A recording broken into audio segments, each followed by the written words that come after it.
big boy.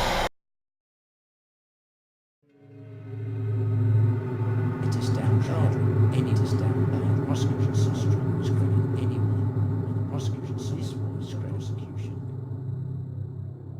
This film is about possibly the most blatant example of institutionalised police corruption that you will ever witness, and shows an utter contempt for the rule of law by the police themselves.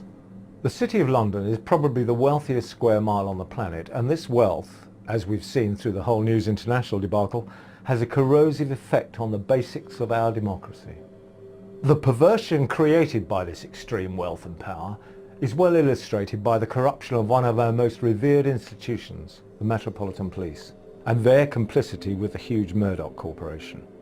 Down the road from Scotland Yard we have another bastion of democracy, the City of London Police, who we will show have serious fundamental accountability problems of their own to address. Ian Puddock, a successful plumber, and his wife have a story that, unless we had documentary proof, would seem like something from the pen of a crime writer. In fact, it's stranger than fiction. You couldn't make it up.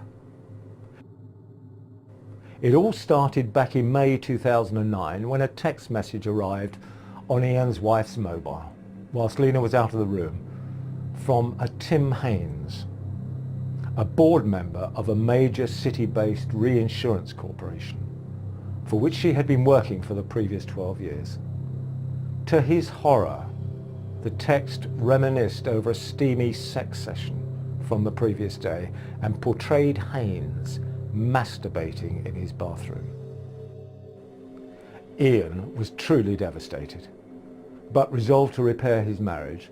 Remarkable levels of maturity enabled them to reconcile, but Ian's demands for an apology from this man were greeted by strenuous denials and then, most mysteriously, by shocking levels of abuse. Mystified and frustrated, Ian called Haynes's boss to have Lena moved, and then decided to call it a day and move on. If only things had been that simple. About 2 weeks after this upheaval in their lives, an extraordinary event happened, something which defies belief. They were woken about 6 in the morning by a loud banging on their front door to discover about 13 armed anti-terrorist police demanding entry. Ian immediately thought this must be a mistake, a case of mistaken identity.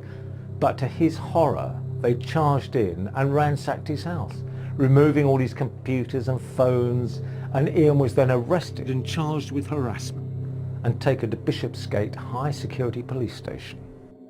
Ian declined a lawyer, believing he could explain in simple terms the mistake, what had happened. In effect, virtually nothing. He was bailed, and a month later, Ian was asked to attend Snow Hill Police Station. Detective Sergeant John Ellis then took Ian through for another interview. Ian was not read his rights or cautioned on this occasion. Ian asked for a solicitor, but was told he didn't need one. The interview was not recorded. The officers made no notes. Detective Sergeant Ellis then brutalised Ian and accused him of being a drug dealer, screaming into his face that he had conspired to pervert the course of justice, and charged with non-violent harassment, which was explained to Ian as an act of terrorism, for which he could spend a substantial period in prison. The gratuitous abuse Ian suffered that day at the hands of these thugs, masquerading as police officers, incensed him and inspired him to expose this flagrant wrong, particularly as Ian has never done anything wrong in his life. He's had a few parking tickets and that's about it. The Terrorism Directorate simultaneously raided his business offices and those of his new accountants, informing them that Ian was a drug dealer and a bankrupt, and confiscating more computers, sat-navs and mobile phones, etc., for forensics analysis by a specialist high-tech crimes laboratory. Ian and Lena, for the next 2 years, had their lives turned upside down. Since the initial raids, Ian has been arrested 5 times, has been to court on numerous occasions, has been accused of drug dealing and conspired to pervert the course of justice, has been followed, had his phone tapped, had his home bugged, he's been burgled and had all his court defence documents stolen. His car has been tracked by satellite. He's been harassed and abused by the police, who must have spent millions and millions of pounds, and all because of an affair. This important city mandarin was embarrassed, or rather, as it has now become evident, the company for which he worked stood to lose money on their share ban, were Haynes found guilty of malpractice. Were this not so serious, this whole business would seem farcical. It's completely disproportionate and a terrible waste of public money, an almost unprecedented abuse of power. And what makes it worse is that it has since transpired that the West Sussex Constabulary, to whom Haynes had initially reported Ian for harassment, told the City of London Police there was no case to answer. It was at worst a civil case. But they crashed on regardless, hell-bent on their attempt to destroy Ian, in an attempt to keep him quiet. But what is unique to this case is the paper trail. We know that Haynes' employers, Guy Carpenter's, the reinsurance brokers, instructed a private investigation company, Kroll, the same company used by the Murdoch empire to phone tap and intimidate, to get Ian. Guy Carpenter, a firm of great reputation, became enthusiastic and used their connections with Kroll, who used their connections with City of London Police, and this was a prosecution out of control. Interesting, the managing director of Kroll informed Guy Carpenter in an email that they had contacts within the City of London Police who confirmed in writing that they would throw, in inverted commas, considerable resources at the matter, including the use of counter-terrorism directorate. Subsequently, the managing director of Kroll called Ian and told him he would be fucked like he'd never been fucked before, and that they had very, very deep pockets. What's very interesting in this case is that Kroll effectively took control of the prosecution. They were sending emails to the police suggesting what step they should take next.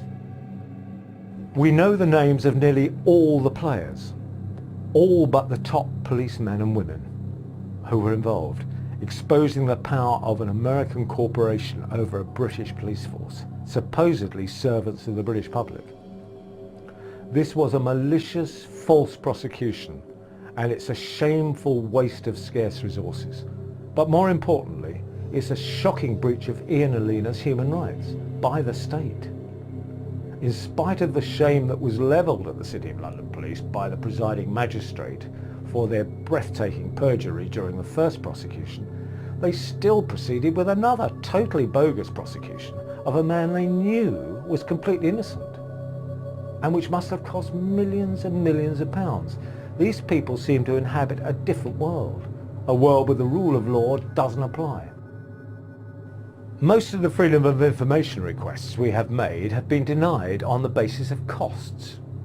They can waste millions on bogus prosecutions, but when we ask how much that costs, we are told that the information would cost too much to discover. The Freedom of Information Act was introduced to ensure public bodies are accountable. These people need to be accountable. We asked very reasonable questions like, who authorised this raid? And how much did it cost? Who informed the local Member of Parliament about this raid the night before it happened? Who requested and who declined the helicopter support? And why on earth would you require a helicopter? Who requested armed support? This matter has now been the subject of a parliamentary debate. I struggled to find anyone on the prosecution side who was credible.